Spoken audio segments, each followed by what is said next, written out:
Hello, today we are going to discuss about the book Why Nations Fail.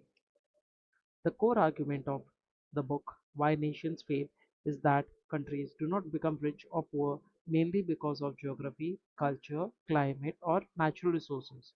The bigger factor is institutions, meaning the rules that decide who has the power, who owns the property, who can start a business, who gets justice, and who can challenge the government.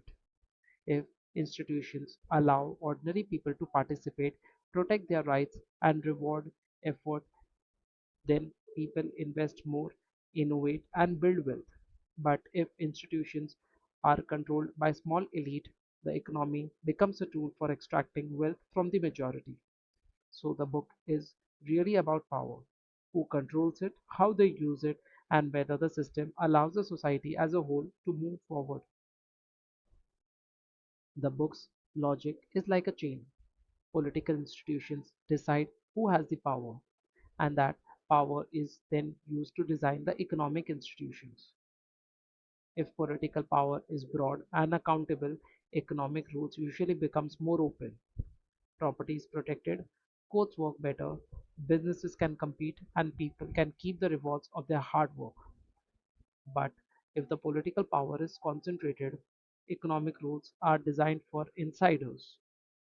License goes to friends, land can be seized, competition is blocked, and ordinary people have little reason to invest.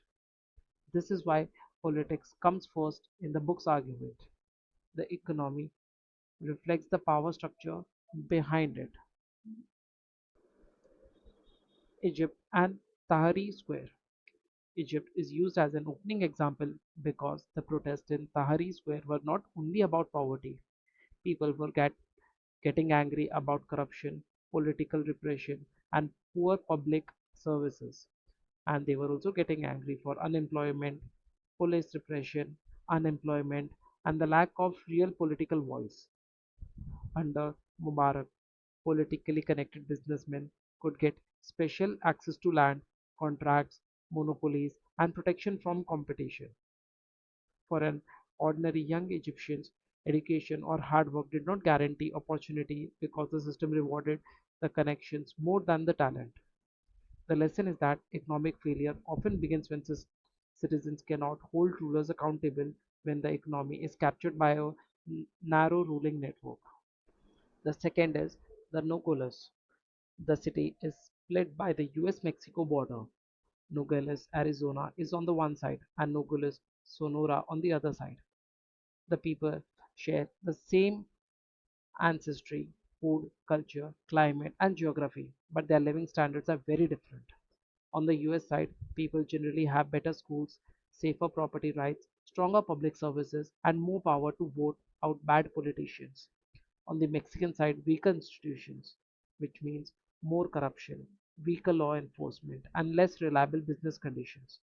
The point is simple: same place, similar people, different rules, very different outcomes. Next example is on Korea.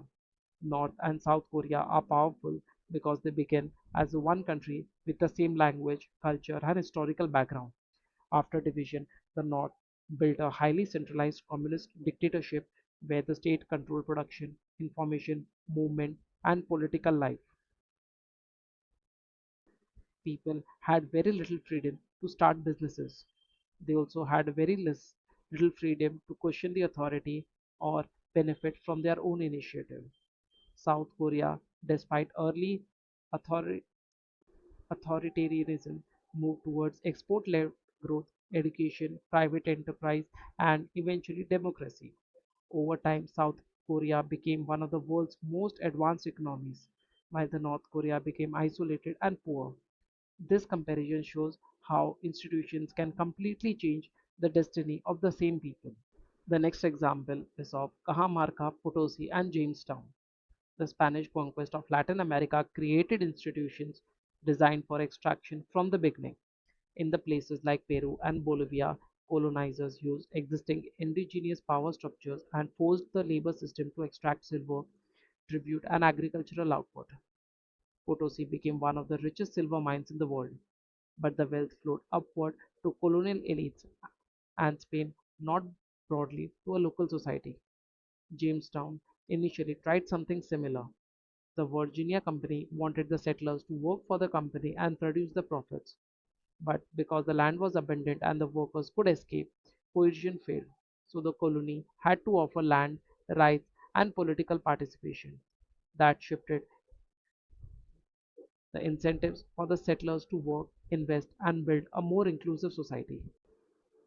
The Potosi Mita was a forced labor system that required the indigenous communities to send men to work in the dangerous silver mines of Potosi. This was not just a short term injustice, it shaped the development for centuries. Areas forced into the Mita became poorer because people avoided the investments, markets remained weaker, roads and infrastructure developed less, and the local economies were organized around cohesion rather than productivity. The book compares the regions affected by the Mita with nearby regions that were not, showing long-lasting differences. The lesson is that extractive institutions do not only steal wealth today, they damage the foundations of the future prosperity. Next example is of England. England's 1688 turning point. England, England's glorious revolution matters because it limited the arbitrary power of the king.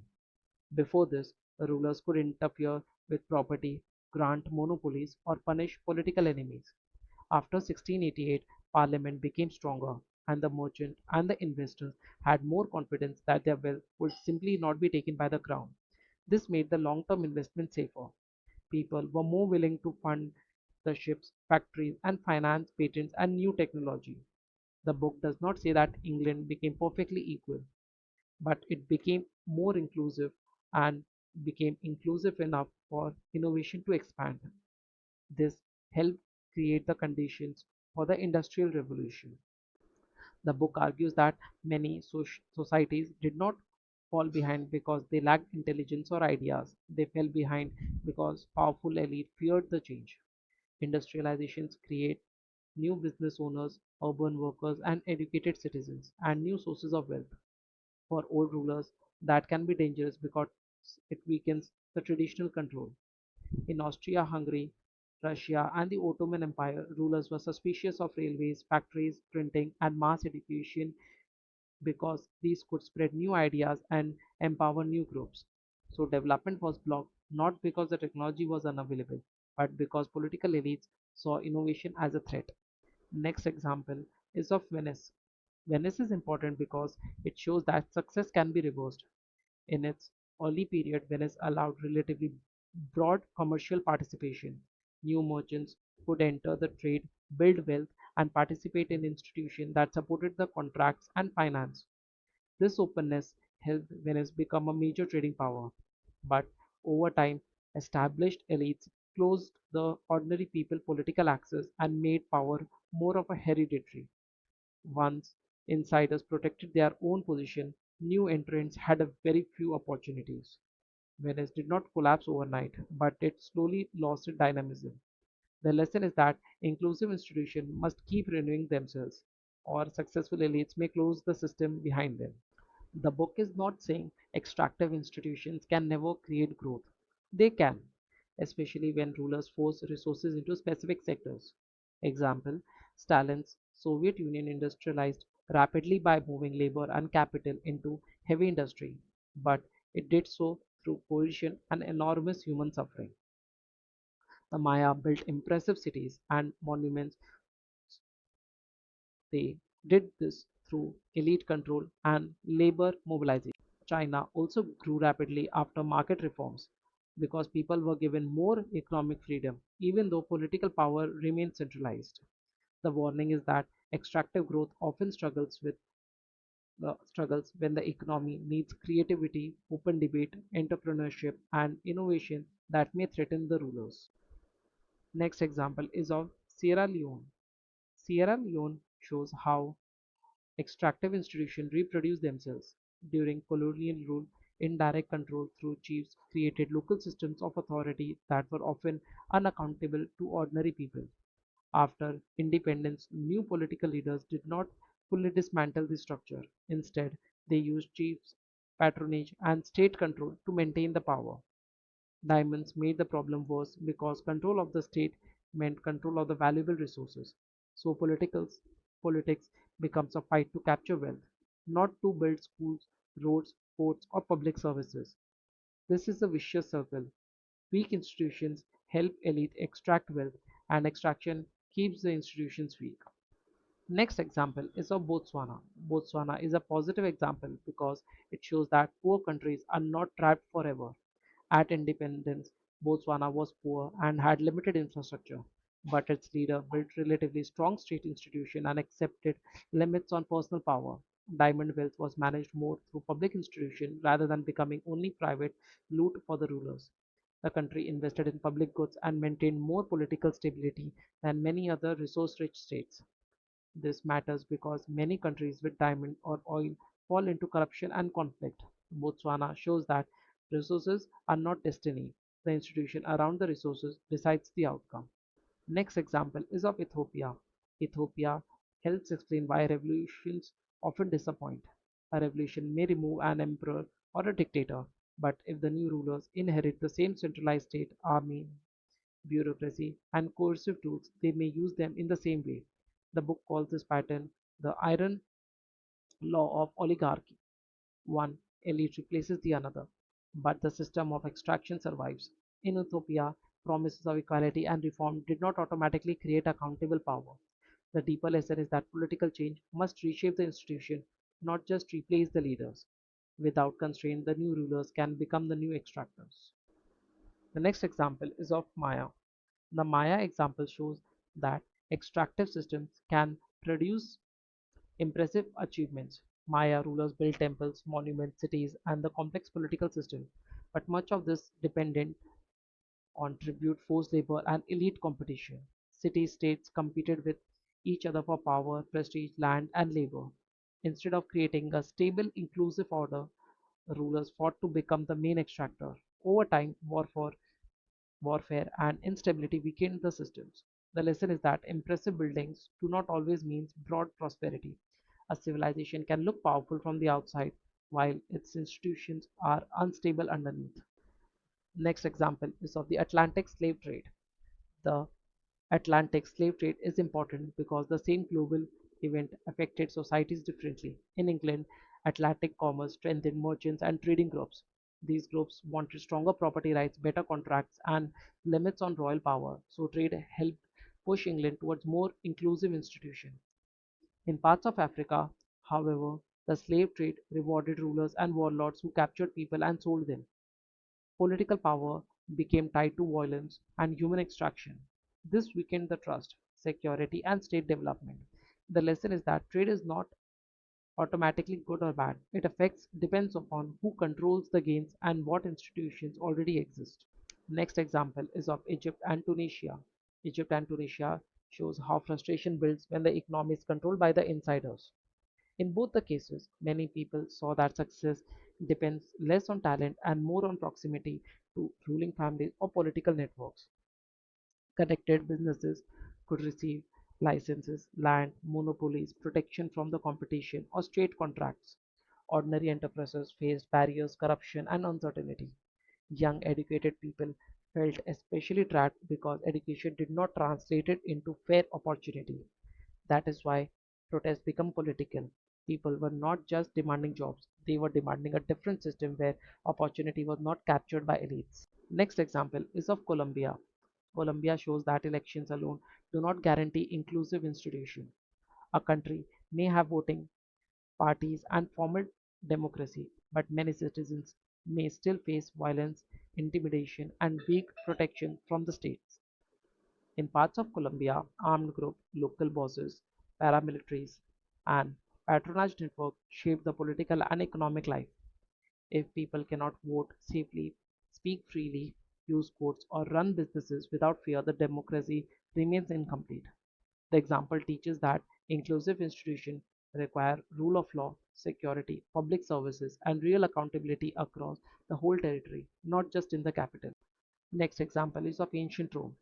Ancient Rome began with some republic institution that gave citizens legal status, political participation, and protection compared with many ancient societies. This helped create military strength, economic expansion, and civic energy. But over time, power shifted toward general emperors and elite families. As the republic weakened, ordinary citizens had less influence, and political power became more centralized. Rome's expansion also created huge wealth for elites and increased reliance on slavery. The lesson is similar to Venice. Institutions can move backward. A society can begin with relatively broad participation and later becomes more extractive. The next example is of US South after the Civil War. The US South shows that how extractive systems can survive even after a major legal change. Slavery ended after the Civil War, but the old elite did not simply disappear. Through Jim Crow's laws, poll taxes, literacy tests, segregation, violence, and sharecropping, black citizens were kept politically and economically restricted. Formal freedom existed, but real inclusion was blocked. The economy contributed to rely on cheap, dependent labor and political power remained concentrated. This example shows that ending one institution is not enough if the same power structure finds new ways to preserve itself. Next example is of India and Pakistan. India and Pakistan begin with a shared colonial history, but their institutional paths diverged after independence. India maintained civilian rule and electoral democracy, even though it had poverty, caste inequality, corruption, and many governance problems. Pakistan, by contrast, experienced repeated military intervention and weaker civilian institutions. This affected accountability, policy continuity, and state development. The comparison does not mean India is perfect or Pakistan is doomed. It shows that political institutions matter because they shape whether the power is regularly contested or captured by narrow groups. Next example is of China and Hong Kong. Hong Kong grew through strong commercial law, secure property rights, global trade, and relatively predictable rules for business. Mainland China's growth accelerated after reforms allowed more private enterprise, market incentives, and global integration. This shows that even partial movement toward economic inclusion can create huge growth. But the book's concern is political. If political power remains highly centralized, then innovation, independent firms, information flows, and creative destructions may eventually create tensions with state control. The question is whether growth can remain dynamic if the political system fears losing control. Path dependence means the path past shapes the options available in the present. Once extractive institutions are created, the people benefiting from them gain money, political influence, and control over the law or violence. They then use the power to block reforms that would reduce their privileges. This is why bad institutions can last for generations, even when everyone can see they are damaging the country. Change usually requires a major shock, a broad coalition, or a moment when the old elites can no longer control events. The book's point is that history matters because institution creates a self-reinforcing pattern. The resource curse explains why countries with oil, diamonds, silver, or gold do not always become rich. If institutions are inclusive, resource wealth can fund education, road, healthcare, and national development. But if institutions are extractive, resources can become a prize for elites to capture. That can lead to corruption, coups, civil war, patronage, and weak public investment. Potosi, Sierra Leone, and many oil states shows this danger, while Botswana shows the opposite possibility. The final lesson of the book is that property depends on whether the power is broad, rules are fair, and the ordinary people can benefit from their own effort. Thank you.